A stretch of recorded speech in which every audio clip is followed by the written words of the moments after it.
Hello students, welcome back to my YouTube channel जिसका नाम है स्मार्ट एजुकेशन टॉपिक्स। आज का टॉपिक हम आपके लिए लेके आए हैं डेप्रिसिएशन। अकाउंट्स के स्टूडेंट्स को इन छोटी छोटी चीज़ों की बहुत ज़्यादा ज़रूरत पड़ती है। जैसे मैंने अभी पिछली वीडियो में बताया है cash in hand, cash on hand. अब मैं आपको एक छोटा सा कंसेप्ट क्लियर करवाने वाली हूँ, डेप्रिसिएशन। व्हाट इज डेप्रिसिएशन और इसका प्रॉफिट एंड लॉस और बैलेंस शीट में कहाँ किस तरह इसका यूज होता है और इसके कौन कौन से रीजन हैं जो डेप्रिसिएशन के अंदर आते हैं। तो चैनल को सब्सक्राइब करें गाइस, और वीडियो को लास्ट तक जरूर देखें, स्किप मत करें। अगर आप स्किप करोगे तो आप अच्छी तरह नहीं समझ पाओगे कि डेप्रिसिएशन क्या है। तो डेप्रिसिएशन का मतलब मैं बता देती हूँ। जैसे कंपनी अपनी एसेट्स पर, अब हमने ये जाना है कि कंपनी है जो एक अपनी एसेट्स पर क्या डेप्रिसिएशन क्यों चार्ज करती है।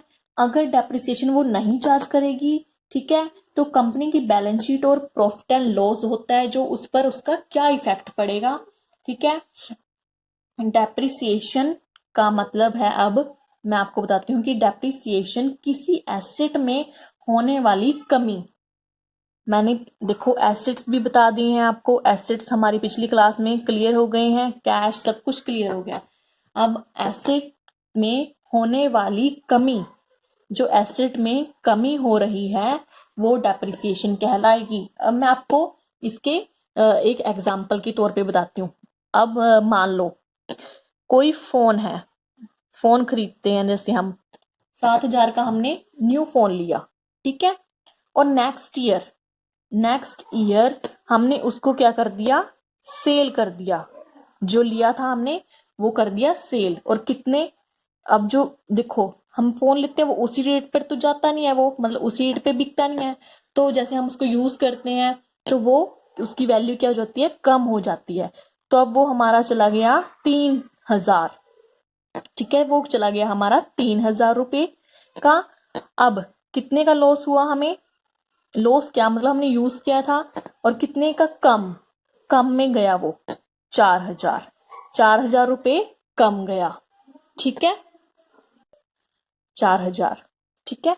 जो 4,000 हमें कम मिले हैं फोन के, वो हमारा क्या है, वो हमारा है डेप्रिसिएशन, वो हमारा डेप्रिसिएशन कहलाएगा। ठीक है गाइस, ठीक है, डेप्रिसिएशन का मतलब है, और वो फिक्स एसेट पे होता है ओनली, वो ओनली जो फिक्स्ड एसेट्स है हमारी, वो सिर्फ उसी पे लगेगा डेप्रिसिएशन, वो औरों पे ना लगेगा। जो फिक्स है, फिक्स में कौन कौन सी आ जाती है बिजनेस के अंदर, कोई बड़ी मशीनरी है और फर्नीचर लगा लो, फर्नीचर को तो हम हर बार नहीं चेंज कर सकते, मतलब वो लॉन्ग टाइम के लिए हमारे पास पड़ा रहता है। ठीक है, इस तरह की जो जो चीजें है ना हमारी बिजनेस के अंदर, उनके ऊपर डेप्रिसिएशन लगता है। और डेप्रिसिएशन कब लगता है, उसका रीजन क्या है, आओ हम रीजन बताते हैं। जैसे fall in the value, fall का मतलब है कम होना, गिरना, वैल्यू ऑफ एसेट्स की, fall in the value of assets, जो एसेट्स की वैल्यू है वो फॉल हो गई है, गिर गई है वो वैल्यू, ठीक है। किस रीजन से, रीजन क्या है उसके, अब उसके हम रीजन बताएंगे आपको, उनके रीजन क्या है। ड्यू टू सम रीजन, कि बहुत सारे रीजन सम हो सकते हैं, ठीक है। कौन कौन से रीजन है इसके अंदर, wear and tear. Wear and tear का मतलब है टूट फूट जाना, टूट फूट जाना। जैसे हमने मोबाइल का एग्जांपल लिया है कि कोई हमने मोबाइल लिया था, ठीक है, मोबाइल था ना हमारा, तो देखो 1 साल बाद वो टूट भी सकता है, उसके अंदर स्क्रैच भी आ सकते हैं, उसकी स्क्रीन में भी कोई कमी आ सकती है। तो वियर और टीयर की वजह से भी उसकी वैल्यू क्या हो गई, फॉल हो गई, रिड्यूस हो गई, कम हो गई है, ठीक है। उसके बाद सेकंड रीजन हमारा आ जाता है, जैसे टेक्नोलॉजी चेंज। मान लो हमने फोन लिया कोई, तो नेक्स्ट आने वाले ईयर में उससे और टेक्नोलॉजी का आ जाएगा। जो फीचर इसके अंदर थे वो अब हमें नहीं पाए, मतलब मिलेंगे, वो उससे भी ज्यादा रीजन जो उसके फीचर हैं हम मोबाइल में पा सकेंगे नेक्स्ट न्यू न्यू फोन में। ठीक है, उसकी टेक्नोलॉजी क्या होगी, पुरानी होगी। इसकी वजह से भी इसका रेट गिर जाएगा। अगर जैसे आप मोबाइल शॉपर के पास लेकर जाओगे, मोबाइल के शॉपकीपर के पास लेकर जाओगे, तो वो क्या बोलेगा, वो यही बोलेगा ना कि ये तो पुराना है, ओल्ड है, इसकी वैल्यू कम मिलेगी अब आपको, इसका कोई यूज नहीं करता। ठीक है, तो इसका एक रीजन टेक्नोलॉजी चेंज हो गया। And third reason of out of fashion, वही जैसे मैंने बताया अभी कि इसका तो अब जैसे कहते हैं कि फैशन नहीं रहा, ये पिछले साल चल रहा था बट अब इसकी वैल्यू कम हो गई है, ये पुराना हो गया है, तो अब ये आउट ऑफ फैशन हो गया है, तो इसकी वजह से भी इसकी वैल्यू रिड्यूस हो गई है। ठीक है, तो गाइस ये थे हमारे पास इसके रीजन, आगे भी हैं, बने रहिए वीडियो में। अभी मैं बताती हूँ आपको। ठीक है, इसको रब कर देती हूँ। अगर आपने नोट डाउन करना है तो वीडियो को पॉज करके आप इसको नोट डाउन भी कर सकते हो, क्योंकि पेपर में ये क्वेश्चन जरूर आते हैं कि व्हाट इज डेप्रिसिएशन, किसे कहते हैं। तो आप इस तरह का स्क्रिप्ट लिख के आपको बहुत अच्छे मार्क्स मिलेंगे। ठीक है, अगर आप इस तरह की स्क्रिप्ट लिखोगे। अब जैसे हमने कोई न्यू एसेट, बिजनेस में न्यू एसेट लेंगे हम, जैसे लेते हैं, तो उसकी वैल्यू क्या होती है, उसकी वैल्यू मोर वैल्यू, वैल्यू ज्यादा होती है, मतलब ज्यादा वैल्यू में लेते हैं हम उसको, मोर वैल्यू। ठीक है, उसके बाद जो एसेट है वो धीरे धीरे आने वाले सालों में एसेट गेट ओल्डर, जैसे वो पुरानी हो गई है अब।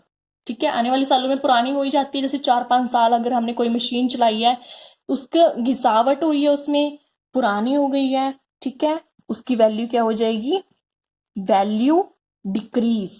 डिक्रीज का मतलब है कम हो जाना। ठीक है, कम होना। ठीक है, इसी तरह मैंने जैसे मोबाइल का दिया है कि हम उसको यूज करेंगे घिसावट की वजह से, तो उसकी वैल्यू डिक्रीज हो जाएगी। तो अब मैं आपको बताती हूँ इनको कि प्रॉफिट एंड लॉस में इसको कहाँ शो करेंगे।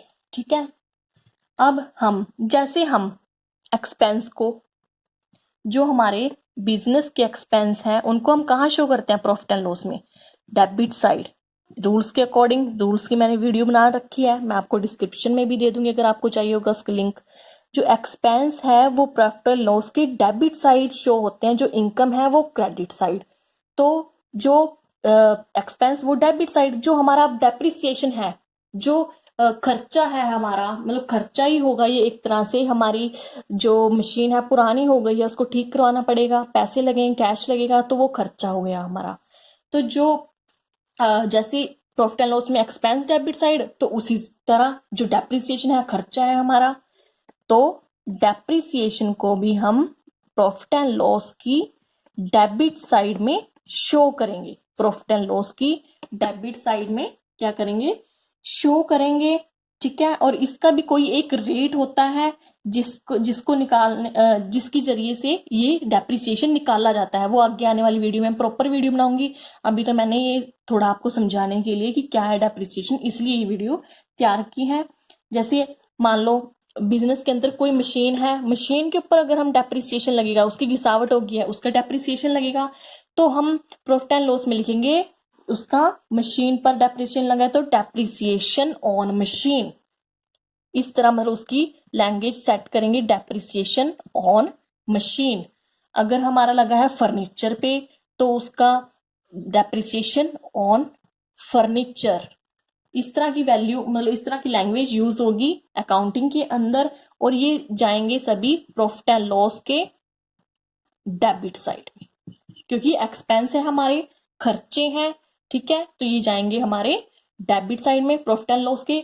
आई होप गाइस आपको ये वीडियो अच्छी लगी हो, लाइक करना, सब्सक्राइब करना, और हाँ, अगर आपको कुछ भी कहीं भी कोई भी डाउट हो तो आप प्लीज मेरे कमेंट बॉक्स में जाकर कहीं भी लिख देना कि मेरे को ये वाला कंसेप्ट नहीं लगा क्लियर, तो मैं उसकी अलग से वीडियो बना दूंगी, आपको सेंड करूंगी। तो गाइस मेरे साथ बने रहने के लिए चैनल को सब्सक्राइब करें, लाइक करें, और ऐसी छोटे छोटे जो कंसेप्ट्स हैं कैश इन हैंड मैंने पिछली वीडियो में बताया है, और जैसे गुड्स किसे कहते हैं, ये छोटे छोटे डेप्रिसिएशन क्या है, और कैश ऑन हैंड आगे आने वाली वीडियो में भी मैं लेके आने वाली हूँ, तो आप मेरे साथ बने रहें।